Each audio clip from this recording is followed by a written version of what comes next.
Andrew here again, and today we're on episode 184. And we're continuing. Now we're into Matthew chapter 26, which must be a sign that we're getting close to the end of the Gospel. So at this point we discover that Jesus has basically finished his teaching, certainly within the temple courts, and he's now with his disciples. So we pick it up at Matthew chapter 26 verse 1. When Jesus had finished saying all these things, he said to his disciples, "You know that after 2 days the Passover is coming, and the Son of Man will be handed over to be crucified." Then the chief priests and the elders of the people gathered in the palace of the high priest, who was called Caiaphas, and they conspired to arrest Jesus by stealth and kill him. But they said, "Not during the festival, or there may be a riot among the people." I imagine this meant, this last little bit, that they intended to wait until after the Passover, when most of the people had left Jerusalem, because Passover was a time when everybody was there. It was one of the great feasts, when Jewish males, if they could, were expected to be there. The place would have just been bursting at the seams. And so they're actually saying, "Well, wait till afterwards," and they would try to quietly pick him up and deal with him on the side. The problem for them, though, is that they would have no guarantee that he would remain in Jerusalem after the festival. His practice has been to appear for the great festivals and then to withdraw and to who knows where. And yet they recognise the danger of seeking to seize him during Passover, especially after the reception that he has received as he entered the city. What could they do? Yet when they did arrest him and try him, when did they do it? Actually, they did it during the festival. Why? I want to suggest it's because the opportunity presented itself with the betrayal of Judas. Jesus was betrayed, but the betrayal by Judas, as we shall see shortly. Judas presents him the opportunity to arrest and capture Jesus out of the public eye. This is not something that they're trying to pick him up in the middle of the day when he's busy teaching in the temple. This is something that they can do quietly, where they can try and sentence him before most of the people are awake or about. And as we discover, all that happens throughout the night. Pretty well, all throughout the night. By 9 o'clock in the morning, I think it is, he's already nailed up to the cross. It's already a done deal. So there's a lot of work that's gone on, and it's all so that it's out of sight. And what about the reaction from the people that were present? Crucify him. I want to suggest the possibility that this is a rent-a-mob. It's not a 20th, 21st century phenomenon alone. But here in the text that we've read, Jesus knows his time is short, despite all appearances to the contrary, and warns his disciples of the coming storm. Part of this is so that they can be prepared, at least emotionally. They will still be shocked, but they won't necessarily be surprised. It's interesting to think about that for a moment, because I find that death is a wee bit like that. I've watched with many families over the years come to terms with the death of a loved one, and they'll sit with one who is dying day in and day out at the bedside, waiting for the final moment. And when it comes, although they've been expecting it and sometimes often longing for it, to give both relief to the one who's dying and ultimately to themselves, that it still comes as a shock. Not a surprise, but it's always, as far as I've observed, always still has an element of shock about it. There's something unnatural about this. Jesus here is clear and focused. The disciples are still not believing that this is all going to happen. Yet it's as certain as death itself And so Jesus is preparing them. And as the time comes, they'll be able to reflect on the words and the warnings and also the hope that he has sown in their hearts.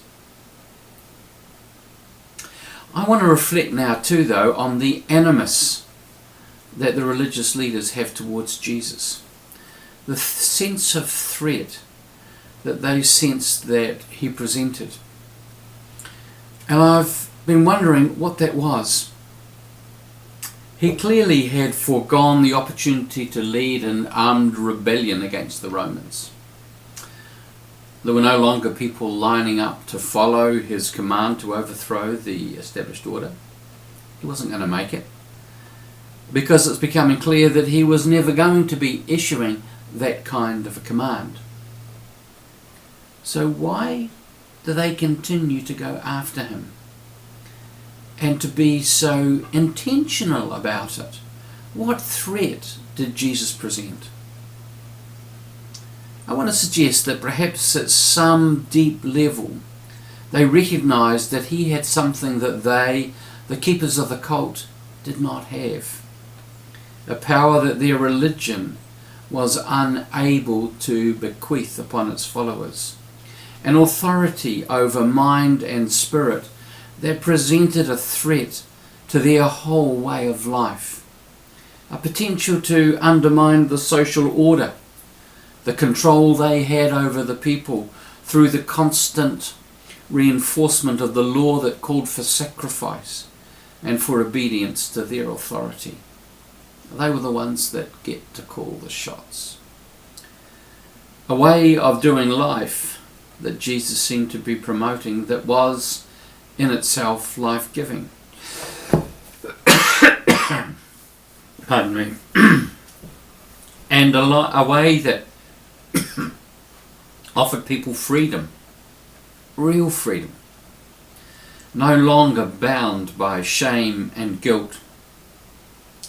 People were being set free from these things and from their crippling effects. They were no longer able to be controlled by everything that tapped into the message that they were dirt, that they were unloved, that they were unlovable, that they were unforgiven, and ultimately unforgivable. I've pointed out before that the sacrifices only attended to sins that people committed by accident, the ones that were unattended.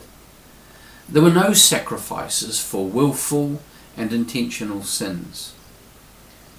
At some deep level, people would recognise this and be constantly with an ongoing sense of uncleanness, unworthiness, ungood enoughness. And the religious leaders have also seen people set free by Jesus, set free indeed. People like the man 38 years at the pool of Bethesda, paralysed by his sin. Like the man lowered through the roof by his 4 friends, and before he realised that he was healed, being assured that his sins were forgiven. Like the man born blind, living under the curse of having been told that either he or his parents had grievously sinned. Like the woman taken in adultery and released into a new life, forgiven and free. People whose lives were radically transformed, liberated, released into life, into new beginnings. No longer prisoners to their own shame and guilt, no longer, in a sense, prisoners to legalism and the law. And this was something the law was never able to do. Imagine, they might be thinking, at some level within them, if the way of Jesus caught on. If kingdom of heaven or living became the norm, where everyone was valued for who they were, where all were supported and resourced to live fully, as they were recognised by all others as indispensable to the whole. A kingdom with no firsts and no lasts, with no people at the top of the pile lording it over the bottom feeders, which just happened to be most of the people. A kingdom where the priestly caste no longer called the shots and lived a life of privilege, living in the lap of luxury. Jesus was dangerous indeed.